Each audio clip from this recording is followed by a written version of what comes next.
या ठिकाणी तालावर गजर देतोय आणि आमचे राणी गोपाळ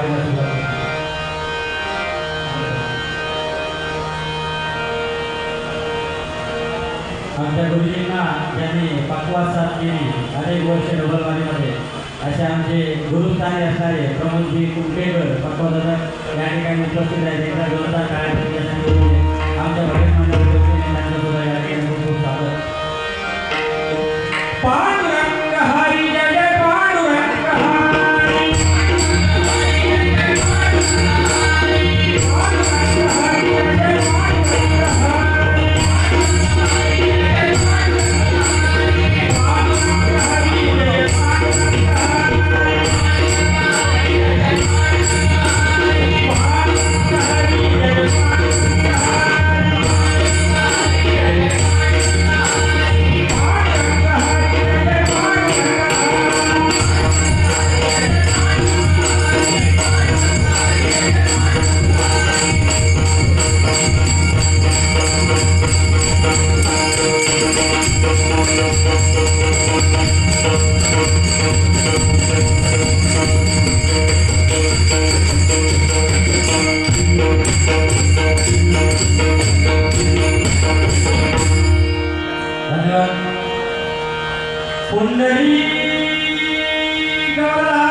आदरपूर्वक नमस्कार करतो, अभिवादन करतो.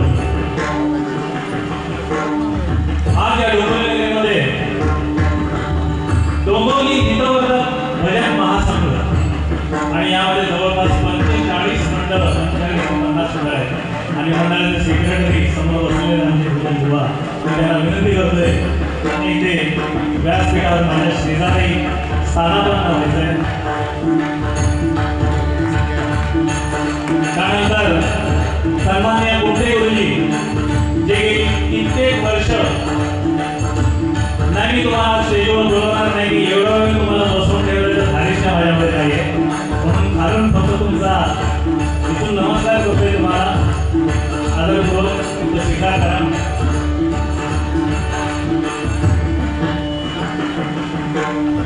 तर अशा या डोंबिवली नगरीमध्ये, पवित्र नगरीमध्ये कला गुणांना आश्रय देणारी लोकसेवा समिती संस्था, या संस्थेच्या रूपात डोंबिवलीकरांना मिळालेले एक अनमोल संधी, कला क्षेत्रामध्ये, क्रीडा क्षेत्रामध्ये किंवा सांस्कृतिक क्षेत्रामध्ये या संस्थेचे योगदान आहे ते अतिशय महत्त्वपूर्ण आहे. आणि म्हणून एवढंच सांगेन की ह्या ठिकाणी या व्यासपीठावर त्यांनी पुन्हा मला संधी दिली आहे. मागील संधी जी दिली होती ती विनोद चव्हाण यांच्याकडून त्यावेळी भजन केलं होतं. आणि पुन्हा एकदा या ठिकाणी आमचे जोडीवाले समीर गावडे बुवा यांच्यासोबत हा पारंपरिक भजनाचा सन्मान मला दिला, त्याबद्दल त्यांना अभिवादन करतो. माझे गुरुजी श्री गोपीनाथ बागवे यांनी इथे नुकतीच हजेरी लावली. त्यानंतर ह्या डोंबिवली नगरीमध्ये माझ्यावर अविरत प्रेम करणारी माझी संपूर्ण भजन मंडळी, माझा कोरस जे गेली 25 वर्ष माझ्यासोबत आहे, त्या सर्वांचं कौतुक करून, अभिनंदन करून, तुम्हा सर्वांच्या आशीर्वादाने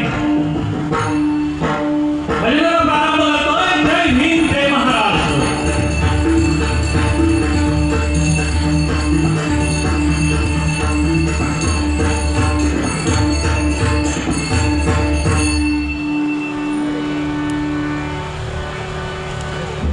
भजनाच्या मध्ये बोलायचं असं, कारण बोलल्याशिवाय भजन पूर्ण होईल नाही. कारण डबल बारी जो उभा म्हणणार तो पोपट होईल. पण तसंच समोर ताट असेल, सागर संगीतचं भोजन करायचं असेल तर त्यामध्ये लोणच्याचा आणि पापडाचा भरेमार असून चालत नाही. तर तिथे पौष्टिक असं काहीतरी हवं लागतं, ते देण्याचा मी प्रयत्न करेन. आणि त्याबरोबरच चवीपुरतं जे काय हवं तेही द्यायचा प्रयत्न करेन.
गोपी रहे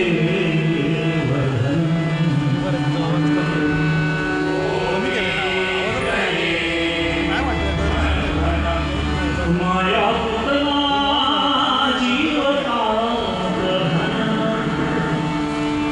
माया पुतना जीवता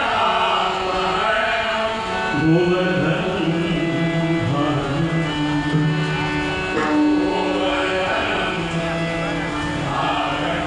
कंसछेदनं कौरवादिहननं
की एखादा राग आळवला की त्या अनुषंगाने एखादं गाणं, पण आजकाल गाणं एक दुसरे गातात दुसरे म्हणजे अशा प्रकारे की पुढचं ते नवीन पुढचं जी गाणी ऐकायची आणि सुरुवातीला गायची. पण मी ठरवलं आज जर गायचं असेल तर एखादं जितेंद्र अतिशयचं नाट्यसंगीत तेच तुम्हाला द्यायचं. राग भिंकालाच आहे आणि त्या रागामध्येच मी पुढील माझं जे रामकृष्ण भजन लिहिणार आहे. ओम गण गणपतये नमः, ओम गण गणपतये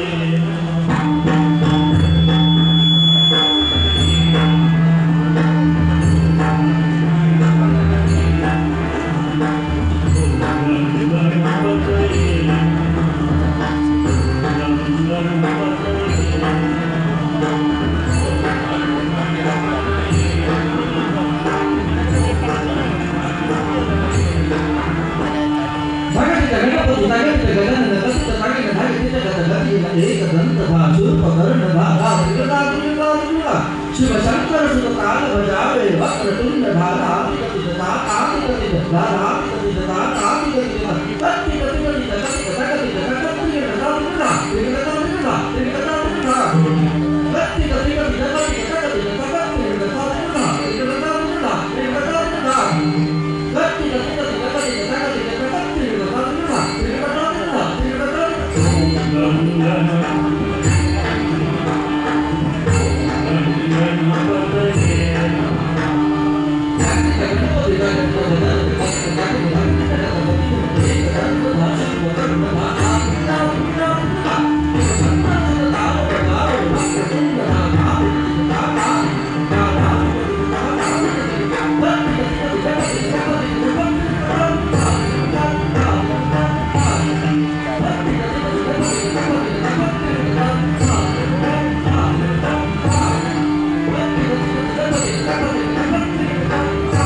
मेसेज केल्लो तो तागे प्रख्यात गायक आणि तागे मेसेज केलो मेसेज सीन जाल्लो ज्यांचं नाव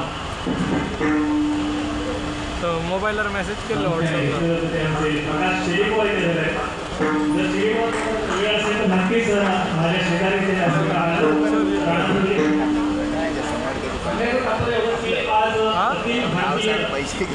जे भजनाचं महासंमेलन सादर केलेले आहे. अतिशय मोठ्या उत्साहात अनेक दिग्गज कलाकारांनी त्या ठिकाणी तिथे हजेरी लावली आणि भजनाचा हा संप्रदाय त्याची कीर्ती कशी अबाधित राहील निष्कलंकित राहील ते जे कार्य केले ते अतिशय वाखाणण्यासारखं आहे आणि त्यामध्ये चिरेबुवा त्यांचा त्या ठिकाणी सक्रिय सहभाग होता. चिरेबुवांसाठी जोरदार टाळ्या अभिनंदन करूया. बाकी आता डबलबारी म्हटल्यानंतर मामा वाटलं तर गावडे गेलेली सुरू झाल्या काय खरा दिसणार नाही. पण मुवा खरोखर तुम्ही ज्या प्रकारे आदरयुक्त माझा उल्लेख केला त्यामुळे मला आता काय बोला म्हणजे आता घोडा घाससे दोस्ती करेगा तो खाएगा क्या अशी परिस्थिती माझी झाली आहे. तरी पण काय हरकत नाही बुवा कारण दीपक चव्हाण त्यांच्या आठवणी माझ्या हृदयात खरोखर आले.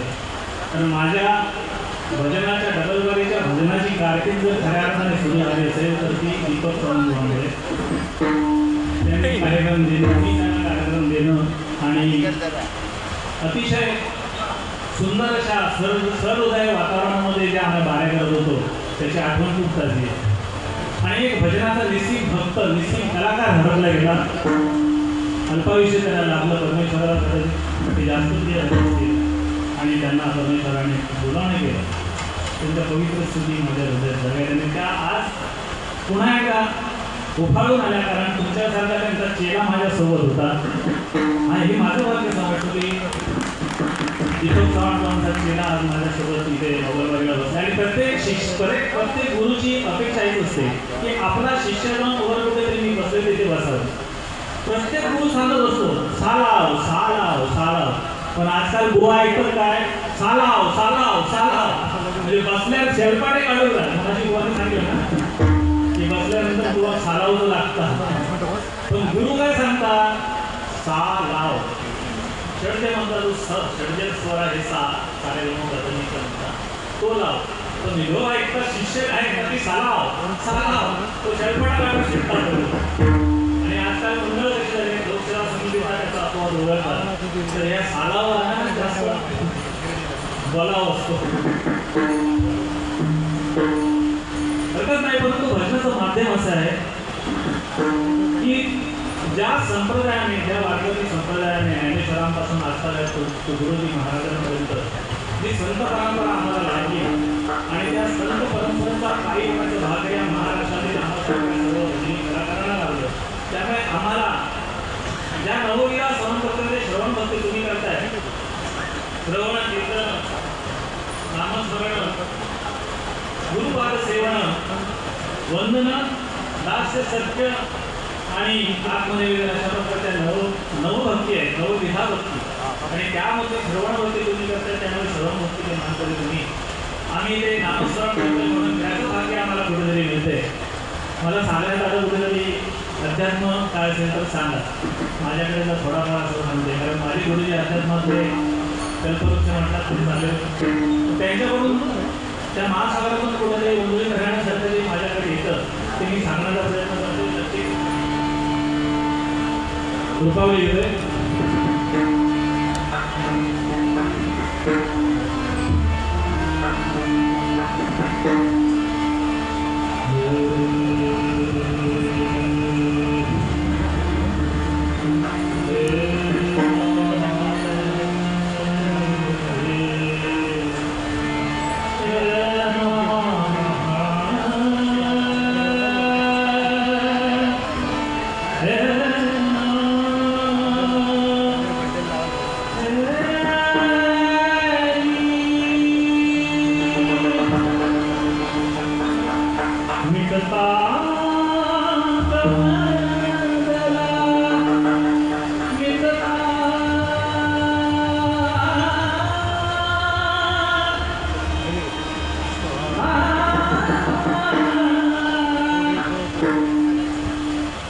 Hare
20 ग्राम 200 रुपये. कुमार स्वयं अधिकाऱ्याने पकवानाबद्दल दत्ता गोसावी 351 रुपये. प्रकाश लब्धे भगवती दशावतार नाट्य मंडळ 100 रुपये. प्रकाश लब्धे पकवानाबद्दल दत्ता गोसावी भगवती दशावतार नाट्य मंडळ 100 रुपये. मयूर राणे पकवानाबद्दल दत्ता गोसावी 100 रुपये. दिलीप गोगले मसुरे गोगलेवाडी 100 रुपये. यश पाटकर पकवानाबद्दल दत्ता गोसावी 200 रुपये. रामचंद्र बाळावर माननीय अध्यक्ष लोकसभा समिती 500 रुपये. दारूदत्त राणे माननीय सचिव लोकसभा समिती 100 रुपये. अशोक नाईक 100 रुपये. गणेश गावडे 100 रुपये. तुंडे गुरुजी 100 रुपये. धन्यवाद. धन्यवाद धन्यवाद धन्यवाद.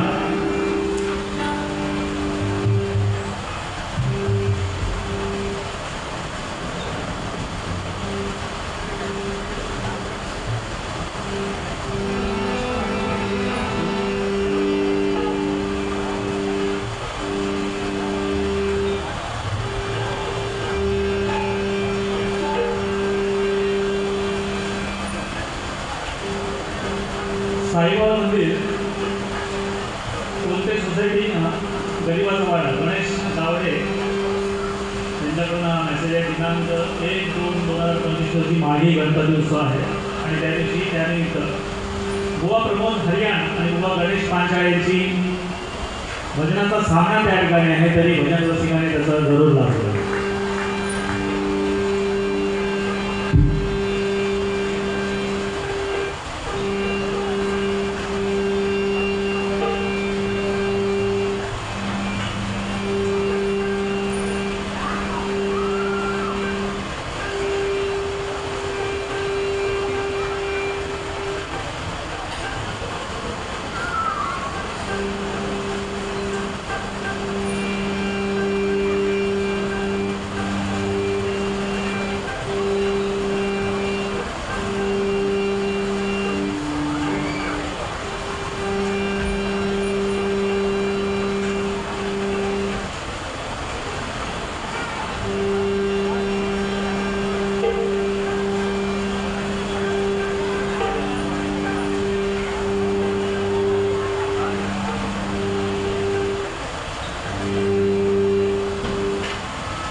परमेश्वराचं नामस्मरण घेताना स्तोत्र भजन आणि रूपाचा अभंग सादर केला आहे. आणि आता गजर भजनाचं प्रमुख अग्रगर काय ठरत असेल आजच्या या काळामध्ये तर गजर. कारण भजन 15 मिनिटात आणि गजर 45 मिनिटाची अशी आजची अवस्था आहे. आणि खरं म्हणजे लोकांची जर रुची असेल तर तो गजर अशा प्रकारे असावा की त्यातून काहीतरी समाज प्रबोधन असावं असं नेहमीच एक उद्दिष्ट मी ठेवलेलं आहे. माझ्या मागील कालावधीमध्ये मी अनेक गजर केले. बुवांच्या आशीर्वादाने म्हणा किंवा माझ्या स्वतः जी काही थोडीफार उमजत बुद्धी आहे त्याप्रमाणे मुंबईमध्ये गजर सादर करताना एक तुम्हाला एक झलक दाखवतो की मुंबईचा जो बदल घडला आहे तो बदल कशा प्रकारे झाला आहे त्याच्यामध्ये तुम्ही गजर केलं होतं त्याची एक झलक देतो. आज दुसरा गजर घेणार आहे तुमच्याकडे. काय सांगू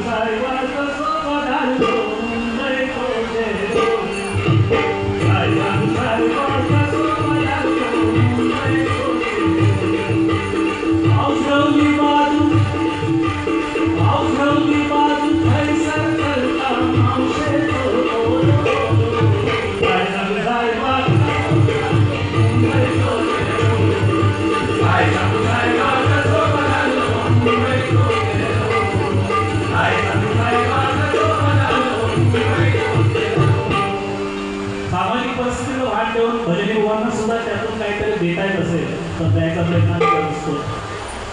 मुंबईची परिस्थिती आणि मुंबईचा सगळा लोंढा इकडे आला परंतु त्याचाही फायदा झाला की कलेचा लोंढा सुद्धा इकडे आला. त्या कलेच्या लोंढ्यासोबत आमच्याकडे भजनी विवाह ह्या डोंबिवली नगरीमध्ये आले आणि मला वाटतं दीपक चव्हाण म्हणून 2001 बरोबर मी पहिली डबलवारी केली त्यावेळी आमच्या समोर बसले ते महाशय मला म्हणाले की मी आज घरी जाऊन जिलेबी खाल्ली. कारण का तर या डोंबिवलीमध्ये डबलवारी करणारा एक युवा कुठेतरी निपजलाय. मला अतिशय आनंद झाला की कलेचे उपासक गेली जवळजवळ 35 वर्ष राम मंदिर येथे ज्या प्रकारे डबलवारीचा कार्यक्रम ते करतायत इतर ज्या ठिकाणी कार्यक्रम असतात त्या कार्यक्रमाला स्फूर्ती देण्याचा आणि त्या कार्यक्रमाला कलात्मक दर्जा देण्याचं काम ही जी मंडळी करतायत त्या मंडळीचं खरोखर योगदान या डोंबिवली नगरीसाठी. आज अखिल भारतीय भजन महासंमेलनामध्ये आणि गुरुजी गोपीनाथ बागवे यांना जीवन गौरव पुरस्कार देऊन सन्मानित करण्यात आलं.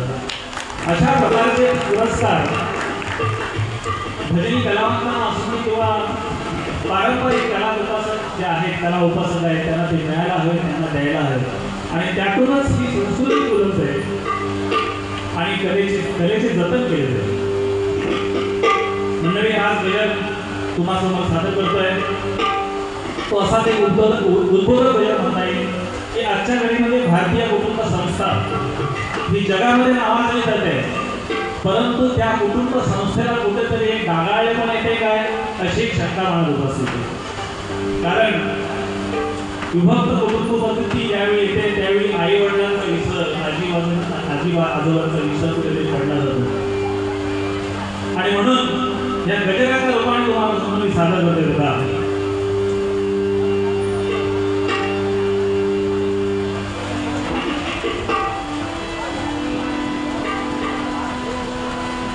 ऐसा पुत्र भावा कोणता त्याचा तिन्ही घेला. प्रत्येक आई वडिलांची इच्छा असते की आपला पुत्र आपला मुलगा असा व्हावा की त्याने काहीतरी करून दाखवावं समाजामध्ये आपल्या कुटुंबावर लक्ष द्यावं आपल्या आई वडिलांशी त्याने थोडीफार काळजी घ्यावी असं प्रत्येक आई वडिलांना वाटत असतं. आणि म्हणून तुकाराम महाराजांनी म्हटलेलं आहे ऐसा पुत्र भावा कोणता त्याचा तिन्ही लोकी झेला का म्हणती मदत साधे असा निघाला का म्हणती मदत साधे असा निघाला का म्हणती मदत साधे असा निघाला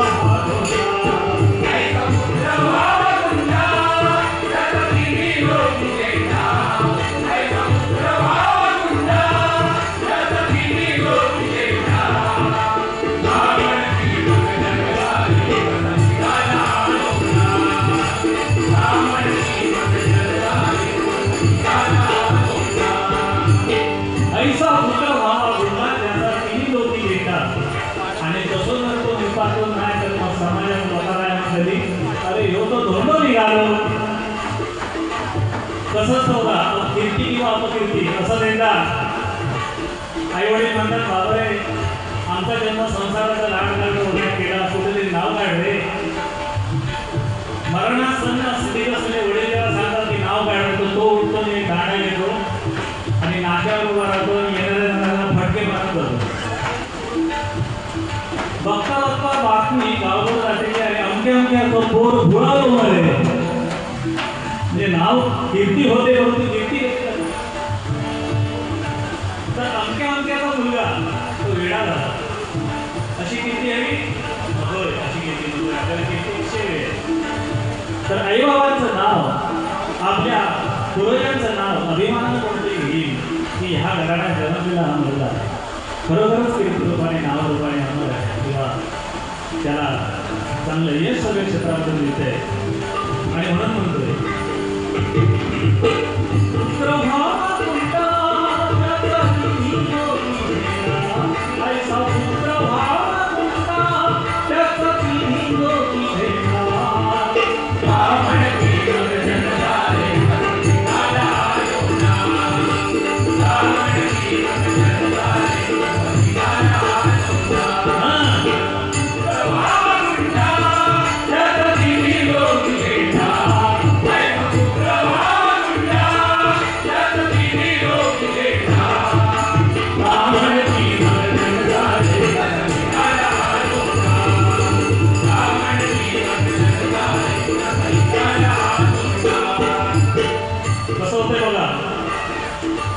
आईवडील लग्न लावून देतात. लग्न लावून दिल्यानंतर आईवडिलांचं लक्ष असतं, परंतु त्याचं जे संसाराचं रथ चालू होतं आणि त्याच्या संसार विधीवर कुठेतरी फूट उमलत आहे असं ज्यावेळी दिसतं त्यावेळी आणि खरोखर त्या नूतन जोडप्याला आनंद होतो, कारण आपल्या संसाराचा बहर, संसाराच्या वेळीचा बहर कुठेतरी आता बहरू लागलाय, वेळ बहरू लागलाय. काय म्हणतो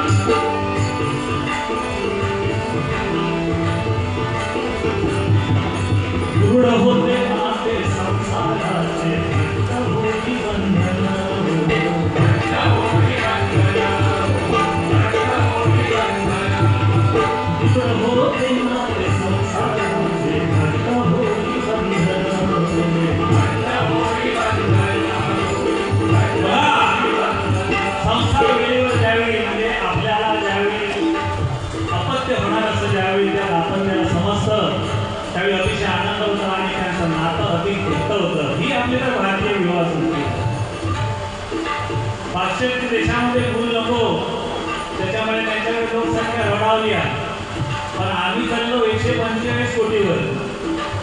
होय, परंतु ते कसं होय सज्ञांकडे जाणारं विरुद्ध असेल तर ते अपत्य असं असावं की त्याच्यावर भारतीय संस्कार होणार. कसं झालंय शास्त्रात सांगायचं झालं तर 4 युग झाली, कृत, त्रेता, द्वापर आणि हे चालू आहे ते कलियुग.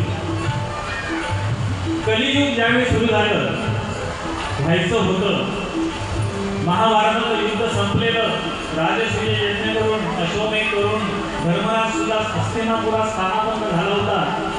आणि ज्यावेळी धर्मराजा व्यतिरिक्त 4 भाऊ ज्यावेळी त्या कृष्णाकडे येतात की देवा हे येणारं कलियुग कसं असेल, तो म्हणतो सांगतो. प्रथम मी जे 4 बाण जे 4 दिशांना सोडतोय ते जाऊन घेऊन या, त्या दिशेला जा, त्या दिशेवर मी 4 बाण घेऊन या आणि मग आपण बोलतो कलियुगावर काय. म्हणून तो 4 बाण सोडतो. पहिला बाण आणायला अर्जुन जातो तर तिथे कोकिळा सुंदर आवाजात गात असते, अतिशय मोहक, अतिशय सुंदर. आणि तो त्या आवाजाच्या दिशेने जातो, तिथे बाण उचलतो, परंतु प्रत्यक्ष कोकिळेकडे पाहतो तर ती कोकिळा एका जिवंत सस्याचं मांस खात असते आणि सुमधुर आवाजात गात असते. त्याला ते अतिशय विचित्र वाटतं की ती गाते सुंदर, परंतु तो ती काय करते आणि तो त्या विषयानं मनात अवस्थेत माघारी घेतो बाण घेऊन. दुसऱ्या ठिकाणी तो बाण पडतो, तो भीम जातो. त्या ठिकाणी 5 विहिरी असतात, 4ही विहिरी संपूर्ण भरलेल्या असतात काठोकाठ, परंतु मधली विहीर जी असते 5वी ती अतिशय कोरडी असते. तो त्या 4 विहिरी जर भरल्या, त्या 5व्या विहिरीत पाणी का नाही, त्याला त्या प्रश्नाचं उत्तर समजायला म्हणून तोही माघारी घेतो, बाण घेतो आणि कृष्णाकडे झाला नाही. तिसरा बाण जो पडतो तो नकुल जातो, नकुल उचलतो.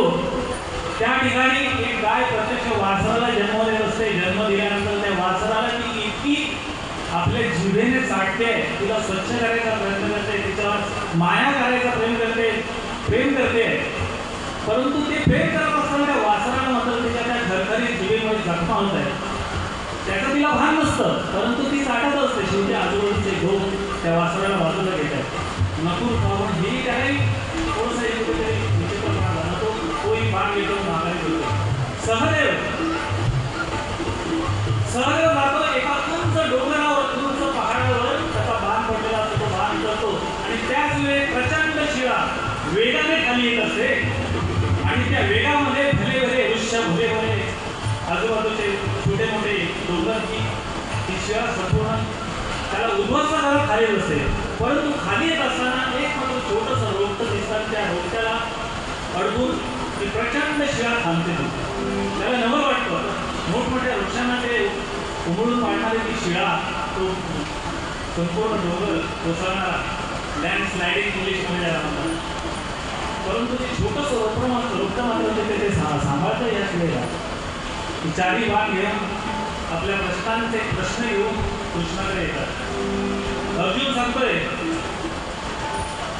की मी बाण उचलला, परंतु त्या ठिकाणी कोकिळाचे मात्र जे मांस खात होते ते मला काही पटलं नाही. तो असं आहे का? मग तर एक पुढे येणाऱ्या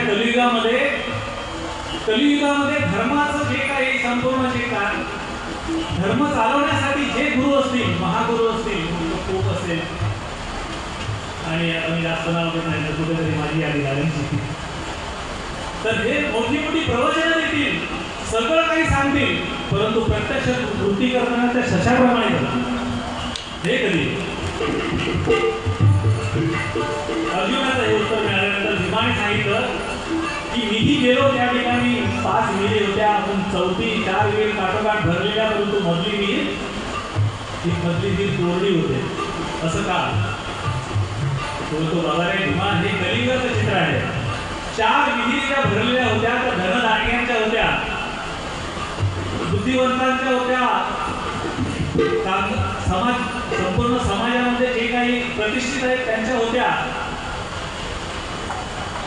ज्यांचे कारखाने आहेत, धनधान्य आहेत त्यांच्या होत्या. ह्या 4ही विहिरी त्यांच्या आहेत. परंतु मधली विहीर जी आहे ती सर्वसामान्यांची आहे, शोषितांची आहे, पीडितांची आहे, आणि त्याच्यामध्ये पाणी नाही. कारण हे संपूर्ण जे पाणी आहे समृद्धचं ते ह्या 4ही विहिरीने व्यापून टाकलेलं आहे. त्याच्यामुळे 5वी विहीर कोरडी आहे आणि हे कृष्णाने सांगितलं. त्यानंतर नकुलाने सांगितलं की पाहिलं तर ती गाय वासराला जन्म देत आहे, मात्र त्या वासराला चाटून ते एवढं जखमी करत आहे की कलियुगाचं हे चित्र आहे. आईवडील मुलांना जन्म देतील, पण त्याचं कोण कौतुक एवढं करतील की ते लाडाने बिघडतील मुलं, आणि ते बिघडलेली मुलं शेवटी त्यांनाच त्यांच्या डोक्याला हात लावण्याची काळजी आहे. कलियुगी असंच बघा. प्रत्यक्ष जे काही उदाहरण कृष्णाने दिले ते संपूर्ण आजच्या घडीला तत्वबद्ध येतात. शेवटचं उदाहरण मात्र बघा, आपल्यासाठी ते अतिशय ऐकून घेण्यासारखं अशासाठी आहे की प्रचंड वृक्ष, प्रचंड शिळा लँडस्लाइडिंग होत असताना ते शिळा जे आहे ते